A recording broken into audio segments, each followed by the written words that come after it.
Hello, everyone, and welcome once again to the Over Manga Cast. My name is Sam, and we are in the second week of No Read November. So we didn't read anything, but we did watch the Bleach movie. And as always, we like to begin with our familiarity of the franchise. You know what? I usually start this, but hey, Jay, what do you know about Bleach? Sure. So I am the resident Bleach lover of the podcast. I have watched the entire, anime. I think I've only read a few volumes, so I'm not a manga expert. I know, boo. But I watched all the anime, and I've watched, I want to say, the last 4 Bleach movies. So, animated movies, not live action. This is the first live action one you've seen. Yeah. As for me, I don't think I've read any of the manga, and I watched up until the Soul Society arc began, I think, and then I kind of lost track of the anime, and that was like a long time ago. So I was like, I remember, I think, every primary character's name, and then I was proven wrong. Jacob, how about you? Honestly, my biggest exposure to Bleach has been Burn the Witch. I remember when it was first coming out, I saw ads for it, and I'm like, that looks up my alley. And I remember catching a couple of episodes, but never really got into it. So this is my first exposure to seeing the plot in a coherent sense, as opposed to piecemeal random episodes. All right, and Matt.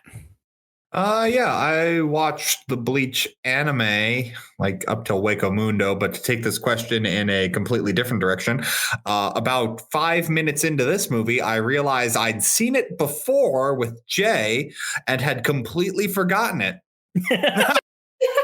So that's where I was at. Well, so a bit of a mixed bag, we'll say. We start off the episode in a rather somber note with a young boy and his mother walking hand in hand down a road on a rainy day, and the young boy gets splashed by a passing car. And it was at this point where I started getting feelings of dread, remembering the first FMA live action movie. You know, we can't have a protag have a happy relationship with his mother. Yeah, that just can't happen. It's prohibited. They're being all cute. She's wiping the mud off of him. She's like, "Why don't you stand on the other side of me?" And he's like, "No, I'm going to stand on this side so I can protect you. But can I hold your hand?" "Oh, of course you can, my little hero." Now, to be fair, Ichigo's mom does have about 2.5 times amount of screen time as Trisha Elric did. She has more of a personality than dead mom Ponytail. That already sets her well above live action Trisha Elric. Mm-hmm. Yep. She does quickly meet her fate when Ichigo sees a young girl standing at the edge of the river without an umbrella in the pouring rain. And being the kind soul that he is, he goes to lend his umbrella to her. And the little girl turns around scarily, and then Mrs. Kurasaki is dead. So I was a bit confused at that point, but sure, dead mom. Let's go.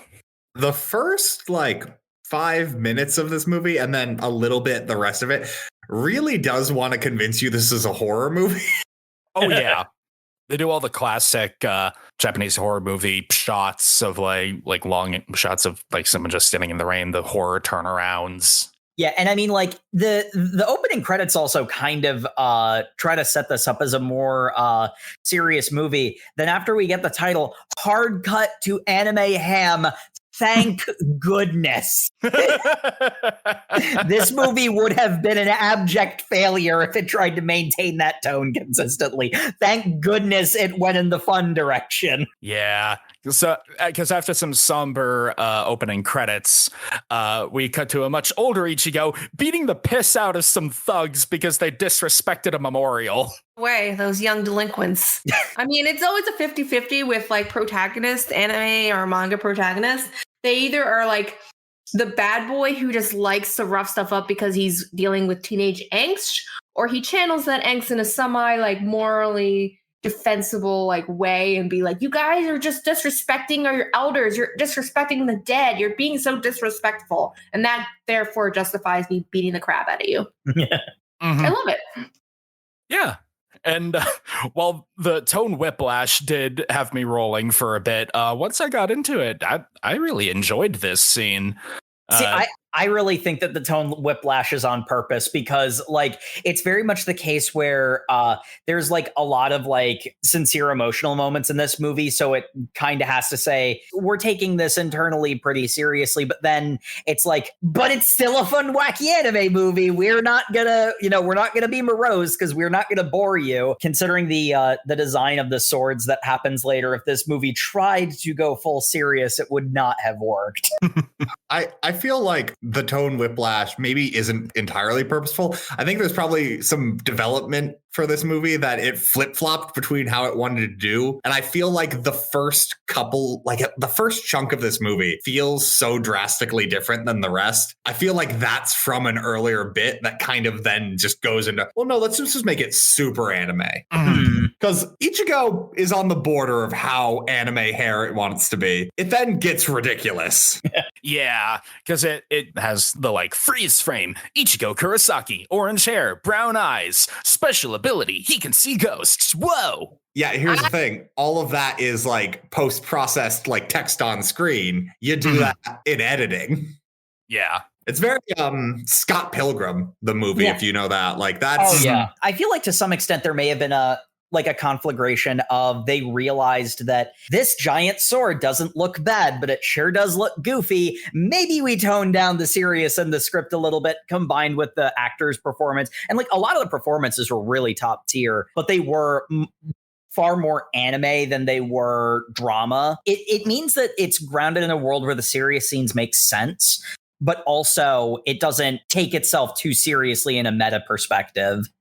I feel like the tone was pretty well handled, considering how hard it is to do tone in anime movies. When you consider how low the bar normally is, the fact that it was cleared so comfortably, I feel as an absolute win on the movie's part. Yeah, it's a fine tightrope that they had to walk, but I think it pulled it off well enough. My one criticism, and this was my criticism when I first watched the movie, was they could have gone harder and they could have done better with Ichigo's hair. And I know that seems to be a trend. Every live action, I have something to say about their hair.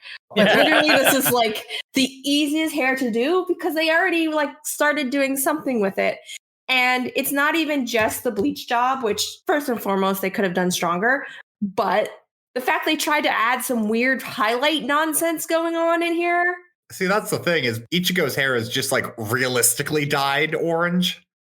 Whereas, but it's not even orange. It just looks like auburn with highlights. Well, like a real hair color orange is the thing, as opposed to other characters. As opposed to Crayola crayon orange. Yeah, which it's a choice. And then you get other characters where they're like, we can't let her be anime at all. And I'm like, okay. We'll get to them in a bit if we ever get past where we are now. Yeah, Ichigo goes home after school, bickers with his family a little bit, get a little bit of that angst going. Yeah, you can sense that there is some tension in this family after the death of the mother, particularly with the way that all the kids sass the dad. Yeah, I think that's just inherent to being Kurosaki. We're just sassy people. Yeah, probably. I do love Ichigo's family. It's very much the case where like his dad in particular, despite the fact that he doesn't really have that big of a part to play in the movie. And I think a lot of this owes to the performance. He has such a big personality that he feels like he has a presence in the film. Strange, because I felt that they definitely...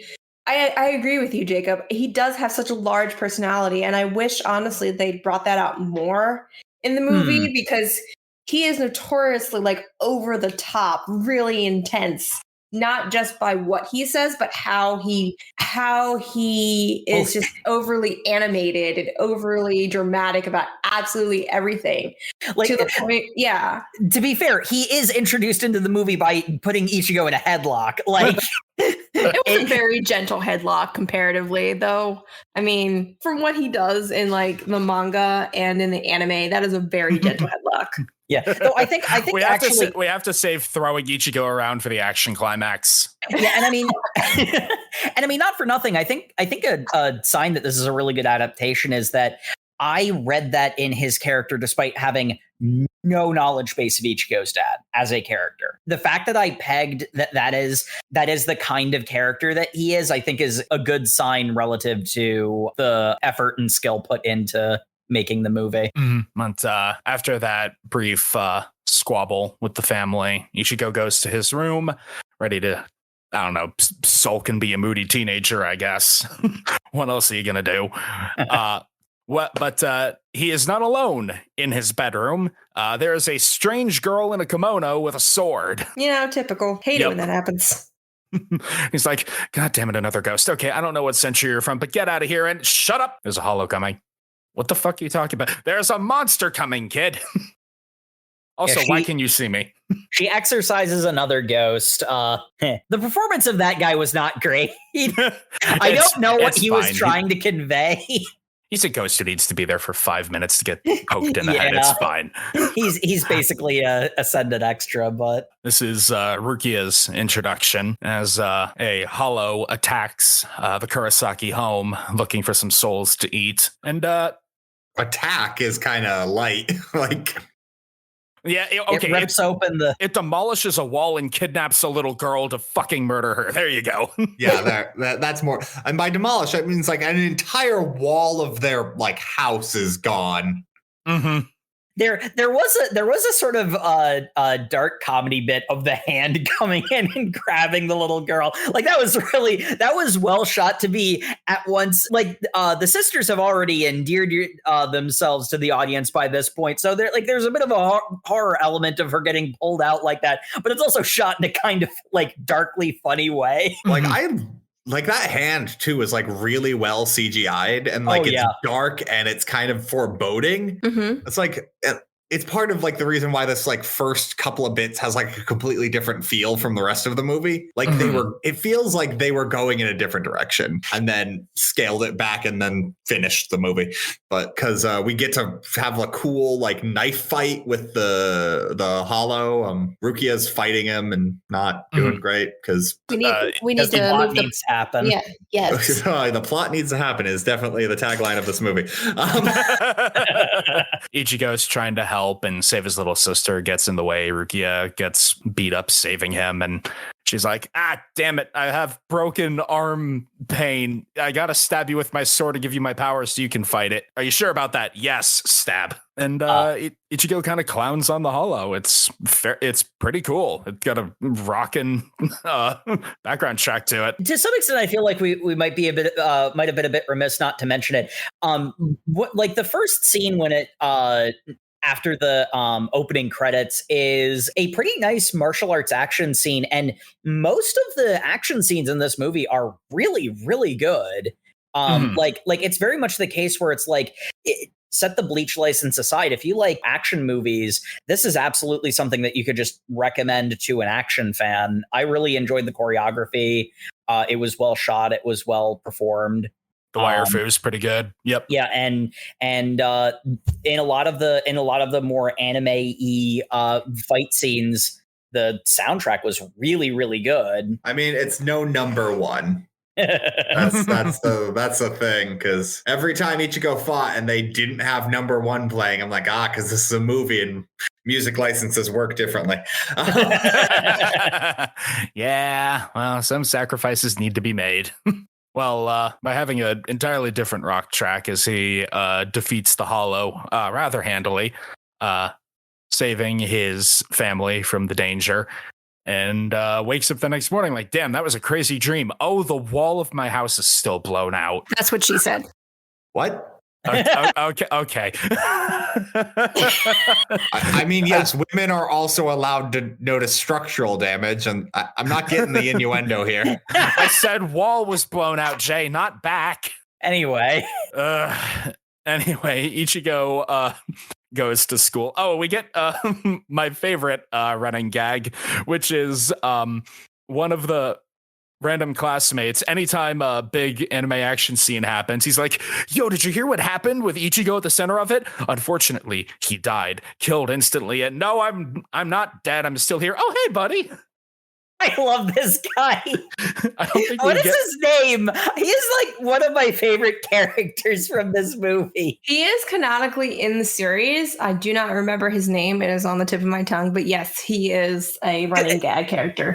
Because like he's the normie friend is like his role in the story, obviously. But like I freaking loved his performance. Again, we watched the dubbed version. The dub voice actor was great, and the performance of the Japanese actor was spectacular too. This is also where, well, we kind of skimmed over the introduction of Chad. Chad is the man. Chad is definitely in this movie. Yeah, I was gonna say Chad. Chad to be fair, Orihime. Yeah. We don't talk about it. Well, you know what? I wouldn't have even noticed Orihime was in this movie. There's a girl called Orihime. She does not look like Orihime at all. She is not like Orihime. She is not my Orihime. She doesn't act like her. She doesn't look like her. She looks like a normal Japanese schoolgirl with like no discerning personality other than crush on the main character. Like, yeah, she's in the movie, and what's Ichigo's friend's name? Did you seriously just ask who Ichigo's friend is? Yeah. Who's Ichigo's friend? The girl. You mean Rukia? Tatsuki. Tatsuki. Yeah, Tatsuki's also in this movie. But like, there's a character with her name. She kind of looks like Tatsuki, or she acts like Tatsuki. Her hair's this is the hair again. This movie, if I'm gonna lever one criticism, really didn't need all the characters it introduced. Oh yeah, no, that was gonna be my critique of it. I think that his school friends, his like normie friends are fine. Like to some extent, they're definitely setting up Chad to like, if this gets a sequel, be more do important. the things he did in the anime, whatever that may be. Nothing. But like, he's famously wasted in the manga as well. Well, that's fair. Just from the context of this movie alone, I felt that they were fine because I think that they work as like Ichigo's ties to the normal world in that classic hero's journey cycle thing. But like there is obviously, it's like, boy, I recognize that character name. They sure do exist in this movie. Like, that's not lost on me either. It's my main thing is not I wish they did more. My main thing is I see all the work they put into other characters for Orihime with like how big she is in the manga to look like a background character is like, why? There's also the kind of weird thing of like, it sure is weird that the male characters got defined and the two female characters are background NPCs, but whatever, Bleach. Yeah. Look, we only had so much female character to go around and it all had to go into Rukia, so. Yeah, Rukia also has with what they do for hair or the other characters, Rukia's hair could be more on point, but it's fine. Yeah. It's fine. The point being, they're in school and Ichigo's like, okay, maybe I can just kind of brush all this off. And then Rukia is there, like just having appeared out of nowhere, enrolled in the school, and pulls a little stunt to get him away from the rest of the class, so she can be like, okay, give me my powers back. He tries to stab her with a sword to do that. That's actually the stunt she pulls is actually a plot point, and I love the stunts that she pulls to get Ichigo away from people. The first one is the only one that has an impact later in the movie, but she writes in one of his textbooks, if you make a scene, you die. Mm-hmm. He tries to stab her powers back, but it doesn't work. It does not work, and Rukia determines it's because despite having abnormally high spiritual pressure for a human, allowing him to see ghosts and soul reapers and horrors and whatnot, he actually doesn't have enough spiritual pressure to survive transferring her powers back. And so Rukia makes the executive decision that they're going to fix that. Ichigo is not pleased with this decision. I really like their dynamic. Rukia is just trying desperately to get him to accept the call to adventure. And look, you only need to accept the call to adventure long enough for me to get my powers back. Can you do that for me? No, piss off. I don't care. But he actually cares immensely, which is a fun little character thing, because despite how much he will loudly proclaim that he does not want anything to do with this nonsense, Ichigo is very quick to leap to the defense of others. He has a very innocuous line in the middle of the movie. It's not quite here yet. It's a little bit after this point, but he says something to the effect of, I'm not such a good person that I'd die for a stranger, but I'm also not such a cold person that I could not help someone in need, which is really, really great character moment, especially in the sense that it is something that is being told to the audience whilst Ichigo as a character is also showing this to be true. Yes, he's not a monster. He'll always help people who are in need, but by golly, he's not going to go out and search for it. Mm-hmm. Which fair, honestly. Indeed. Here we enter a bit of an exposition and training montage segment, as while Ichigo is half-assedly doing his Soul Reaper training, we cut back to the Soul Society, where mysterious figures in the shadows are wondering why Rukia hasn't come back from her mission yet. You don't think it's because she gave her powers over to a human, do you? That'd be stupid. That would be breaking the code, and we'd immediately execute her for it. Okay, so stakes established. I'm glad this is the only thing she could have possibly been doing in the human world. This is my number one concern. We're also expositioning this. I'm like, yep, cool. The plot is happening. Let's move on. This is all we can think of that she might be doing. I think it's supposedly like a rumor that they had heard, and that's the reason for justifying it. But it is justifying it to move the plot along. There is the element of fitting something that's long form content into the space of a movie does require these sorts of things from time to time. We get wacky training montages. Yeah. Like, it's mostly just Rukia shooting Ichigo with a baseball launcher, other nonsense that's just nonsense. It's on brand for Rukia, so it's like it's decently character informing filler for the mid part of the movie. I found it incredibly charming personally. Mm-hmm. Yeah, it was fun. There's also a little bit where one of Ichigo's classmates, who I believe only says his name once, which is why I immediately forgot it. So thank you, Wikipedia, for informing me his name is Ishida. You mean Ururu? Yeah. Ururu is the Quincy. Yes, I am talking about him. Yes, he is also very easy to cast. Again, hair-wise, very on brand. Ishida's one of like the few people who looks like a normal person in Bleach. So he's just like, I am a normal Japanese nerd. Yeah, super easy to cast. Yeah. Also, Renji showed up briefly to fight, and that's what Uryu breaks up. Yes. Yeah, he squared off with Ichigo for a while, trying to interrogate him about where Rukia is, and Ichigo's just being obstinate about it. Yeah, and this is actually the point where I felt like there were too many characters, because this section of the movie got a little bit proper nouny. I feel like they could have taken Uryu out, because you don't really, strictly speaking, need him for the final action scene, and he does kind of get written out of the final action scene in the middle of it. And like I feel like focusing more on the Soul Reaper Society to introduce it to a new audience would have been the better call. But even with that said, he's a good character. I liked him, and it didn't make the movie like hard to comprehend for me. I just feel like it would have been a little bit cleaner. It definitely didn't need, hey, these are what Quincy's are. Quincy's fought the Soul Reapers and were exterminated by them. Is that going to come up in this movie at all? No. Not really. Yeah. So we'll get one comment from a Soul Reaper who does a violence later. If anything, what it does is it seems to make the entire extermination of his people not that big a deal to Uryu. Yeah. He forgives it over basically nothing.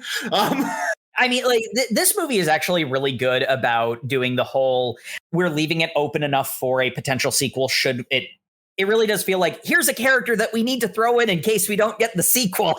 Like, and from a writing perspective, that is a critique I have for it, because it did feel like this was completely unnecessary. It didn't really do anything. It's so you can get the picture of Uryu on the poster. Oh, Basically, yeah. He doesn't add anything to the plot. There is no character arc. I say that technically he does have a character arc. I just think it's stupid because he forgives the genocide of his people for seemingly no reason.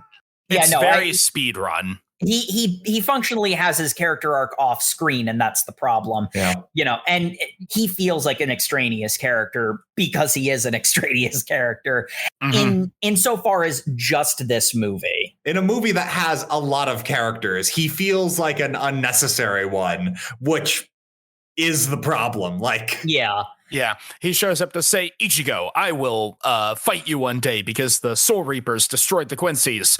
Okay. I'm not a Soul Reaper, right?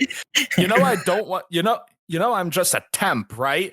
No, now I'm going to summon a bunch of horrors to convince you to fight. Yeah, hold on. He's not even a temp Soul Reaper in this. He actively refuses the classification. Like, yeah. Hey, take the Soul Reaper oath. No, actually, yeah, we're just getting to that moment. Because Ishida uses some coin thing that he throws into the clouds, and it summons a bunch of hollows, I guess, and so that Ichigo will be forced to fight. Yeah, hold on. The fact he has this thing that just summons a bunch of hollows, which we've established in the movie's version of the universe, actively, constantly cause like widespread destruction. Yeah, that comes to the separation between Soul Reapers and Quincy's, because they have a full-on different philosophy for what to do with souls. So whereas like Soul Reapers are like destroy souls, destroy hollows. Like the Quincy's hollows are still bad, but they have a more like black and white view for souls, I guess, if that makes sense. Where Soul Reapers, like they other take way them back around. Quincy's destroy hollows and the souls they used to be. Soul Reapers purify the souls. Yeah. So they take them back to Soul Society and like do the whole, which is a thing the movie says. The movie mentions that. Yeah, the movie mentions that in passing, but it doesn't impact any. If you took him out of the movie and spent the time to actually discuss like what the Soul Reaper code even is, because like the Soul Reaper code is mentioned in passing multiple times, but we never get any of it really. But I mean that's the meat of the dichotomy between like Quincy's and Soul Reapers. Like why don't they get along? They have very strong differences. Yeah, actually, I think I mentioned this to Sam. It's very much the case where, like, I'm sure that the Bleach fans were like very happy to see this character, but he doesn't really fit in this movie proper. Still a fun character, and I liked him for what he was. It's just indeed. This is actually the point where we get the character moment of Ichigo, like doing that like character stating moment, and then he proceeds to show the thing he was telling, that the script was telling. I will say this is also the weakest action scene in my opinion, because like diegetically he's not really fully trained yet, but they also do a lot to like not have the sword in frame. Like it seems really awkward the way he's, wheeling around the comically large anime sword. Yeah. Ichigo goes to deal with, Rukia drags Ichigo off to go deal with the hollows that were summoned, and I guess she is just like, okay, bye. I love his body face planting every time she pulls his soul out of him. Yeah. And he goes and he's squaring off against some hollow. For some reason, Rukia makes a point of like, you have to take the oath. Man, screw your oath. I have no idea what this is about. There's a like child actively being chased to be killed by a hollow, and she's like, nope, can't start saving him until you recite the oath. He's just like, no, what? No. And then he off goes with your oath.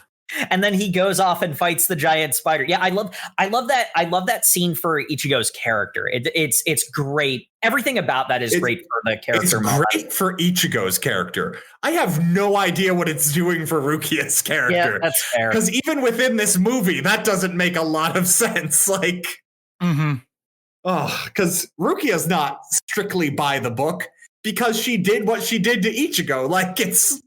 which is apparently a massive sin or something. So I don't know. The point is they fight this thing. I believe it's before Ichigo can destroy this hollow. What's his name? Reiji. That's his name, right? Renji.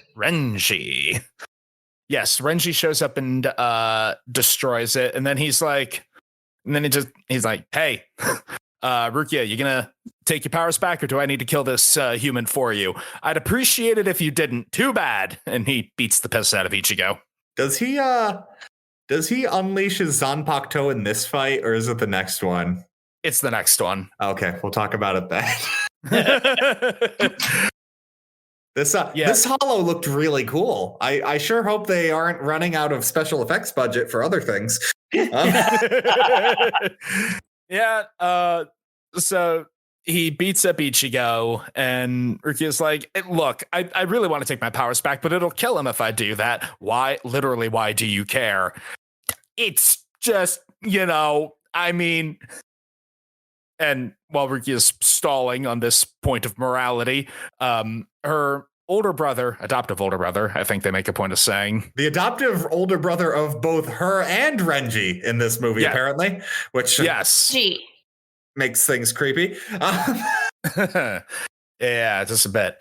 But he shows up and says, look, I'm going to give you until the moon is full. And if you don't do it by then, I am going to kill the human and also you because you did a really bad thing. So good luck with that. And now we have a deadline. Now we can do the training montage in earnest.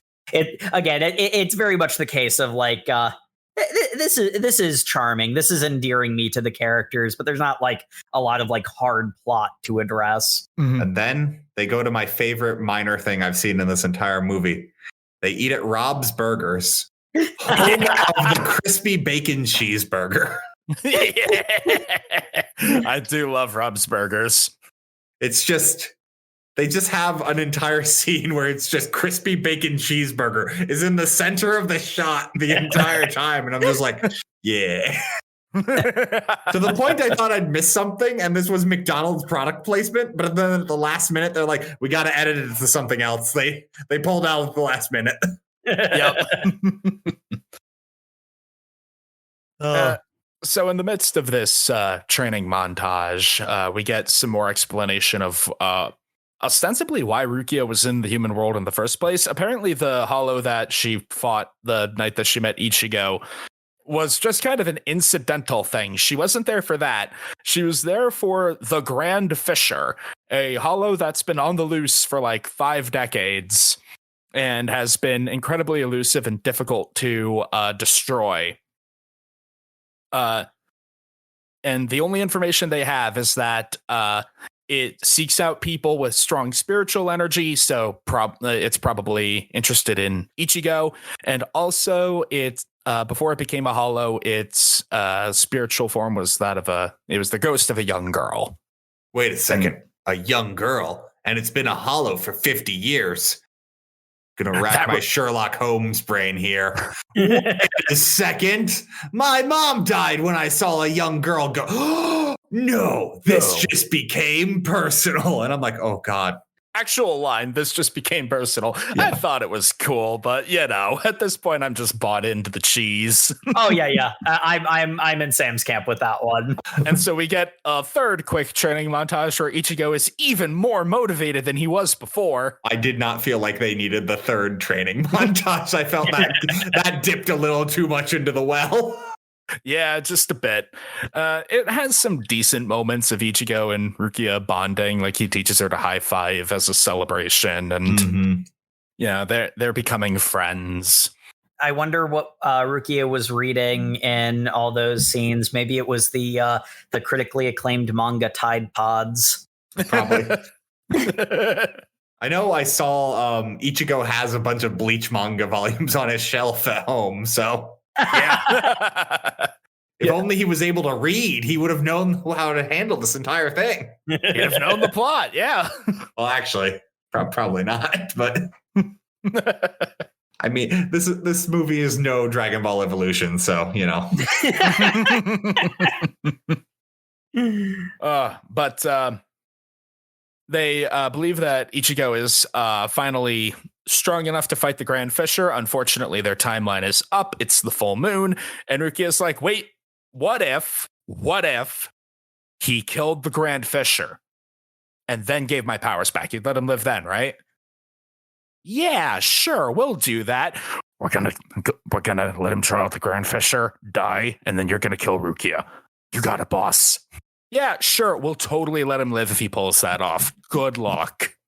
Yeah, this is another case where there's a good character scene of showing how far Ichigo is willing to go for the people he cares about. They sort of set up a Renji betrays. What's his face? Byakuya? Byakuya. They sort of set up a Renji betrays Byakuya plot line that never really comes to fruition. Yeah. That's kind of this movie's tagline, though, is they set up plot lines that they might pick up at some point. And then somehow they get to the next scene. Is it literally they go home and then wake up to find, oh, right, it's my mom's Memorial Day. Oh, geez, we got to go have a picnic. Basically. Like, I don't know why they would plan the ambush for the picnic. I think it's literally Ichigo forgot and it was happening anyway, so it has to be then. I guess. Sure, whatever. We just need the plot to happen. Can anyone remember better than me? Because I think that might just be what happens. Okay, it doesn't sound like any of us can remember. So yeah, that's probably exactly what happened. The plot literally just goes, okay, time to ambush now. Yeah, we're gonna do the memorial, and also we're gonna fit a fight scene in. Because we only got like 40 minutes left in the movie. Yeah, there is a level of we're a movie. We need to have the plot move at a certain pace. Also, the blatant character assassination of Ichigo's dad in this scene is he's normally such a good father. This is this is not great. This is so weird to me. Okay, so they're all walking up the hill to the graveyard, and then Ichigo's sisters complain about being tired and thirsty. So they're like, big brother, go get us a drink from the vending machine at the bottom of the hill. And Ichigo's like, okay. He runs off. Okay, Rukia, is the monster here yet? Nah, it's not here yet. Cut to somehow dad has made it to the grave and is having a beer after offering one to the mom. Yeah, like it's mainly the framing of these shots doesn't make any sense because like the location Ichigo's dad is in is not at all the same location his daughters are in. And I'm just wondering how he allowed his children to be that far behind him. Yeah, they are that far behind him. They either wandered off the trail or somehow the Grand Fisher got between dad and little sisters. But the Grand Fisher pulls the Shining on them. And like actively attacking his daughters. Meanwhile, my man does not notice until he has finished his beer that his family is not there. And I'm like, oh, geez. Hey, where are those darn kids? It's like, dude, they were on your heels. How did you lose them? So for a minute there, we're kind of worried that the girls are like in danger. Then Ichigo shows up and cuts them free and then fight with the big monster. And then Grand Fisher fight, who is maybe a plant, maybe a wild animal. Nobody knows. In the movie, he is a whirling mass of green furry tentacles. Yes. I read him as a plant monster. Some sort of weird vine thing. Something like that. It's definitely a furry, like maybe a fern texture or something. Yeah. He looks pretty good in this scene where he's under like a shaded canopy. We'll talk about the next scene. Because cut to the Soul Reapers who are like, ooh, I guess the fight started. Well, better get ready to go recover the body. And then cut to they're in the city now. ran down the giant hill, I guess, into the center of town to fight this thing that can affect physical objects. I did note it was weird that Ichigo was in the middle of the city. I almost feel like maybe there was a scene missed where he was specifically chased into, like he had to go into the city for some reason. They must have cut like fighting and getting knocked down the hill or something. There had to have been a brief scene cut of which him I'm wondering, getting to the city. If so much in this movie, why would you cut the Grand Fisher fight scenes? Seems like other things could not be in it, but whatever. Yeah, we have addressed this issue, so we'll continue addressing it because then we get the fight with Grand Fisher in the middle of the crowded.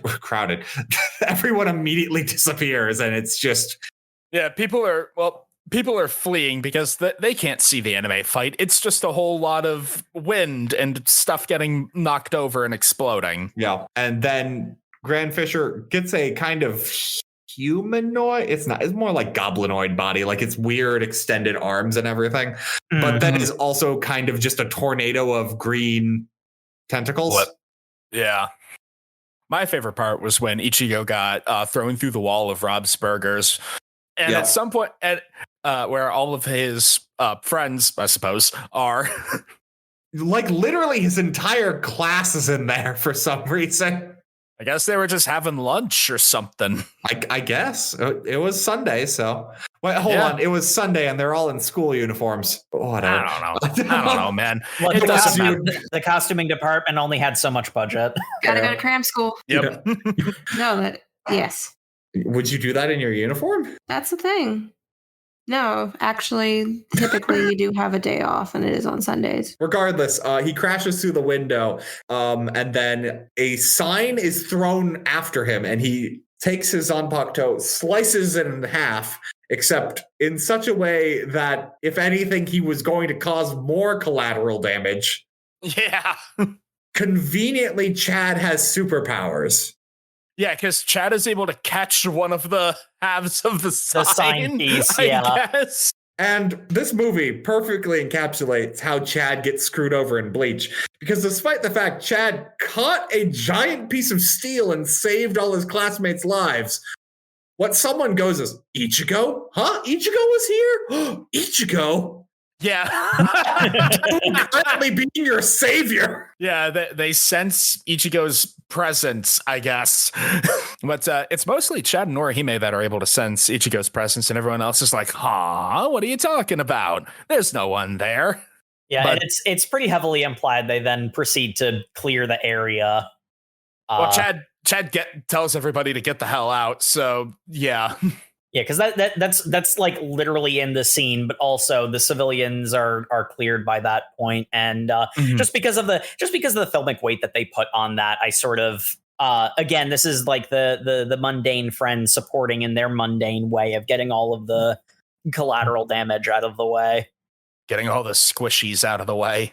Then they continue fighting the Grand Fisher in the center of town. He looks less good in direct sunlight. Yeah. They had a good thing going with the hollows. At night they look amazing, and the more daylight they add, the less amazing they look. Yeah, in daylight the movie begins to show its budget. I enjoyed the fight scene, even though, it doesn't look that great. I'm pretty sure it's supposed to be like a plant monster. It looks like a mass of green lines, but like it's serviceable. I can tell what it's doing is the important part. I liked the Grand Fisher fight. I just think his model.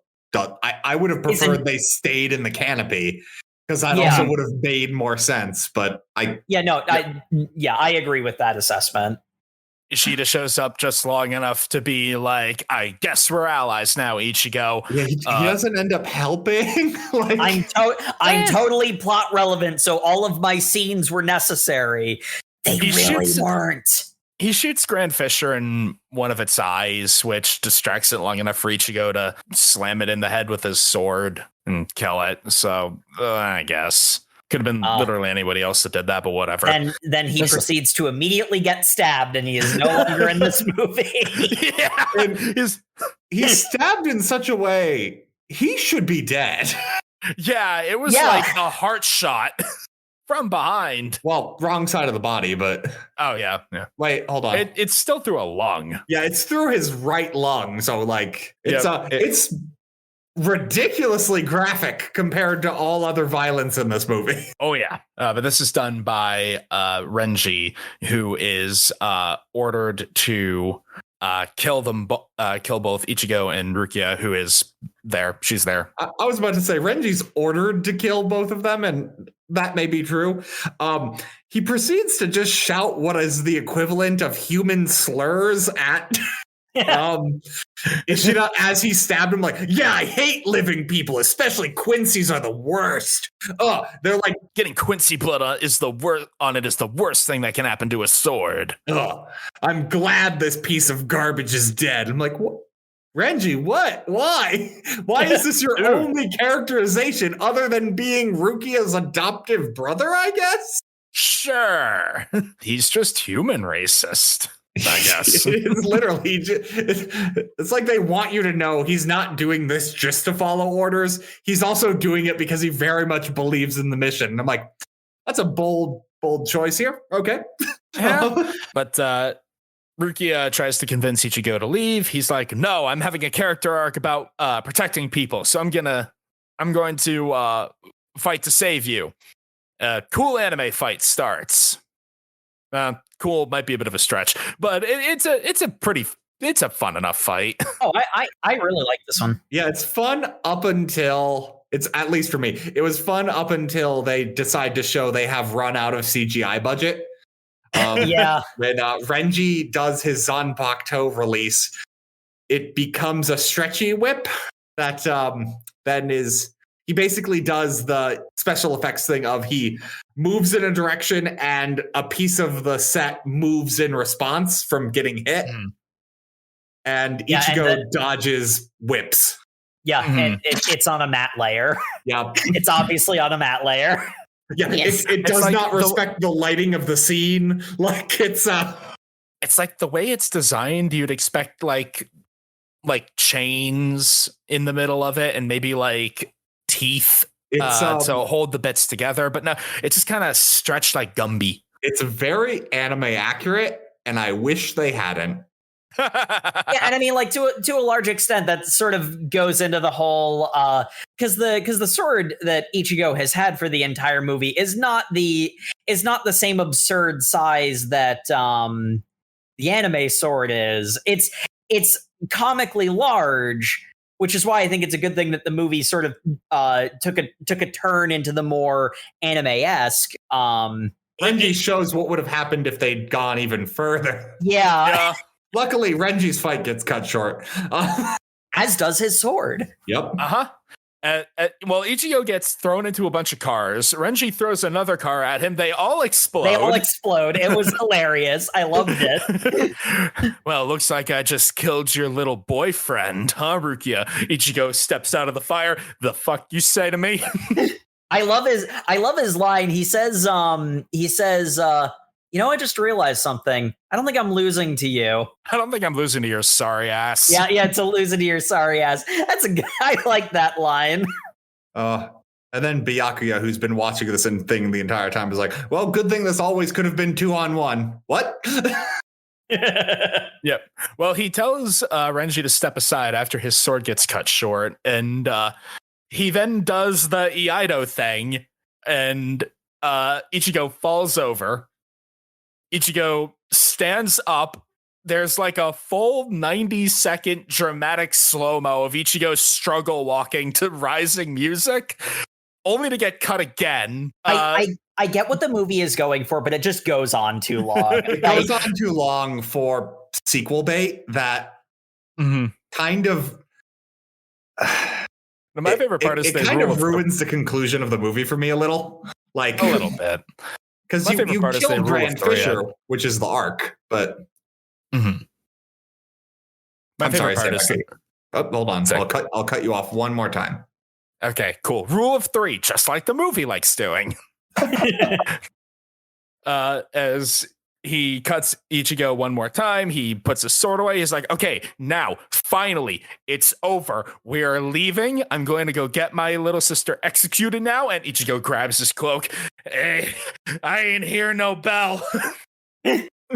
And it's at this point that Rukia, I guess, has what she thinks is an appropriate enough excuse to intervene as she kicks Ichigo away from the death blow. That was the fourth death blow that was incoming.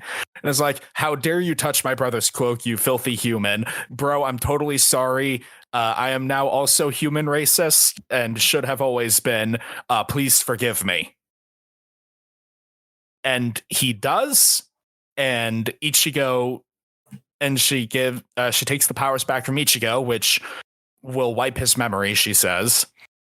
And I will say, him live. Well, here's the thing, because I think that this is again real props to the movie. The actor who's playing Byakuya does a really good job here, because like you can absolutely read the grudging respect on his face. It's like, yeah, I kind of know what Ruki is now, but like, that kid really, really showed gumption, and I'm going to let him have this one. No, 100%. That's definitely how you're supposed to take it, too, is Byakuya is very clearly, I understand you're lying to me, but this is the exact level of keeping up appearances I fucking needed from you. So, thanks, cool, we're good. Like, I need to be able to go back to my superiors. You're getting your powers back, which was the whole problem in the first place. Problem solved. Like, yeah, and I do like the subtle respect he shows to Ichigo, because that is kind of the point of the scene. Yeah, I am ragging on the movie a little bit. I will continue ragging on the movie. Don't worry. I do think the actors did a genuinely good job. I'm just having some fun with the plot. The actors are not my problem with this movie. Yeah. Is it the finishing and the special effects? It's the special effects. It's a lot of the writing, but not all of the writing. The special effects are actually a big wardrobe, also a little bit. I think they went too cartoony in aspects. And basically every extra. So you know, extras are actors. So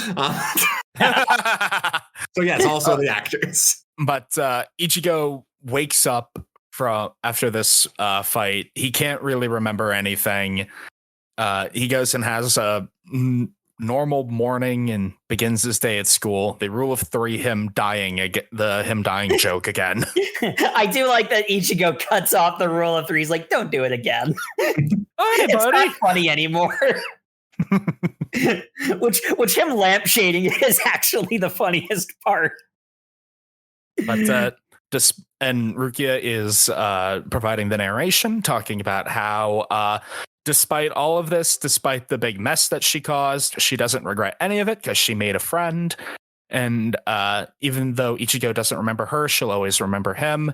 And all knowledge of her has been wiped from their memory, I think. And then he opens the textbook to the "make a scene and you die" message. Note, which is pretty cute. I liked that. Yeah. Yes. It's obvious sequel bait, but at least it's cute sequel bait. Well, and I mean, like, here's the thing. It's not like Envy's body turning into the chameleon and crawling away that basically demands that there's going to be another movie. That's very much a, like, you could read that as, you know, Ichigo never gets involved in supernatural shit again, and he just has the memory of this experience that he had for the rest of his life. You can read it that way. I also came into this, like, you know, functionally blind on Bleach, and I did like that in the sense that doesn't. There were the extra characters that felt like they were setting up things that didn't get paid off, but like on the whole, this told a single story, and you can leave it at that. Mm-hmm. Yeah, you get Ichigo's character growth where he starts the movie feeling guilty about his mother's death. Then he gets the twofold redemption from that, where his father just tells him as a normal person, hey, you were a kid. If anything, it's my fault. I'm the parent. You were a child. You were not responsible for anything. It's my job to look out for you. Stop beating yourself up over it. And then it's also twofold. He literally avenges his mother's death by, like, killing the thing that killed her. Mm-hmm. And then he fights Renji and Byakuya. So Yeah. Well, no, because that also ties into the same idea because killing Grand Fisher was catharsis for losing his mother, but it didn't have anything to do with the whole like the ending fight with the other Soul Reapers. The important element there is he is defending Rukia. Now he is someone with power and can defend someone, and that's the reason why that ties into this movie story, like, because I don't feel like that's extraneous, like the ending fight. I feel like that very much is the capstone to Ichigo's character. He had the power to defend someone now, and he succeeded. But the moral is he gives up that power, and here's the thing, because he was already defending people without it, so it's not like he needed that motivation to be a hero on his own. He gave up that power against his will, though. Like, Rukia took it back from him. I mean, kind of, yeah, but like I see it in the sense that like because the big element that that was like Ichigo's like block when it came to like the thing with his mother and not understanding like it's the parent's job to defend the child. Like he was thinking about it in the like fighty action sense, where the way that he defended Rukia was he gave her an out to the bad situation she was in. It's not a power thing in that case. And that's sort of like the capstone where, he can move on with his life from there, whether the adventures he goes on for the rest of his life are supernatural or not. And that's why I don't feel it's very sequel baity. Mm-hmm. Well, it is very sequel baity, but like I'm sure someone who knows Bleach could probably point to a lot of elements that are like, this is from that plot arc. But like, as someone who doesn't know it, I felt like it told a really good, really, singular story. The big one for me was Uryu. It was the only character I felt like really just did not need to be there. I mean, Chad. Chad also didn't need to be there. Yeah. No, because I feel like in the context of the movie that was part of Ichigo's mundane life. Then he just has unexplained super strength. Yeah, him catching the sign, but like that's a single moment in the breadth of the movie. I mean, that's like the only scene he has other than the first scene where he's just like, that's Chad. He's half Mexican. Like he gets introduced, and yeah. I feel he's a good flavor character. I think I enjoyed the minor part he was in. He was just a minor character, but I liked him. Indeed. But yeah, that's the live action Ichigo movie. Or Ichigo. Yeah. Bleach movie. It's a live action Ichigo 100% movie. Oh my gosh. That would never be able to be made. I also don't think the manga could be reprinted at this point. I just feel like second time watching this, I realized why there was not a sequel. I feel, though, that there were a lot of, as everyone has already hinted at, there were a lot of plot elements that it falls into the trap where they have this budget to do a first live action and they don't really know if they'll get greenlit for a second one. So they're like, I don't know, we'll just pile on as many plot elements to kind of cater to like Bleach fans or whatever as we can, hoping that we'll eventually be able to come back. And then as we explored with other series, they'll, allocate their budget more efficiently and have a more cohesive plot. But in the interim, we'll just pour everything in here and hope it sticks. Yeah, I will say, I personally feel this movie did a better job of that than Full Metal Alchemist did. Oh yeah, that's what. So anything could do better than Full Metal Alchemist here. That was objectively a garbage. Trash fire. Both times we've watched it, like. It did better than actually just face planting into a spike pit. But I do think that like the bar is extremely low. Clearing it should not be a surprise. But I also think it cleared it comfortably. I really do feel like, as someone who doesn't know any of the Bleach plot point, like this is the first time I've seen the first arc actually like play out in order. I felt that they did a good job of introducing the series to new audiences in addition to catering to the fans. Jacob, what I will point out, though, is you also said you liked the cheesy anime-ness of it. So I want you to acknowledge what you're saying you enjoyed about this movie is that you are someone who hasn't seen Bleach but likes anime, and it hit a bunch of niches for you. My point of view on this is like, it wasn't really for Bleach fans, but also I think like the cheesy anime-ness it would like turn you off from like being a casual audience member. So my kind of entire time watching this, I'm wondering who this movie is for. And you have informed me it's anime fans who haven't seen Bleach. Huh. I'm just wondering how much of a niche that is. I think that's honestly, that's a really good niche for live action anime movies. I think that's something that they should try to do. Because there's plenty of classics out there that people haven't, gotten to yet. And, seeing this is getting a live action. Let me see if this has the vibe I want. And since this, as I understand it, didn't fail at the Bleach vibe, I think that makes it a really good adaptation. I just find it very hard to believe. I don't know. I just wire differently. For instance, if I hear of a franchise and I hear it has a live action, I go watch the anime. I don't watch the live action.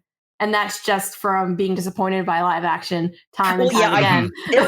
There is a huge factor in all of this. The element of because live action adaptations of anime has been so consistently terrible, it's a bit of a poisoned well. The fact that this is an exception to that rule is also its own notable element. Which, if you haven't watched Bleach, you absolutely should, because all of the OPs slap. Yeah, still do. Sam, you got any opinions on it? I think we heard Jay and Jacob's take. I think it was a fun little romp. I definitely don't feel like I wasted my time with it or anything. I think I also want to. I'm pretty sure I said this for Burn the Witch as well, but it does make me want to, give the anime another try, or maybe the manga. The manga's on the Shonen Jump app, right? I have Shonen Jump. Don't do it. I got the freaking Shonen Jump app. Let's just read it on that. It is $1.99 a month for all the manga you could possibly want. But I'm not doing it this month because it's no read November, baby. Yeah, but I guess just my takeaway is I don't know. For me, this strode the line of like being a direct adaptation of a lot of things, and then what it did uniquely, it kind of did in a more boring way.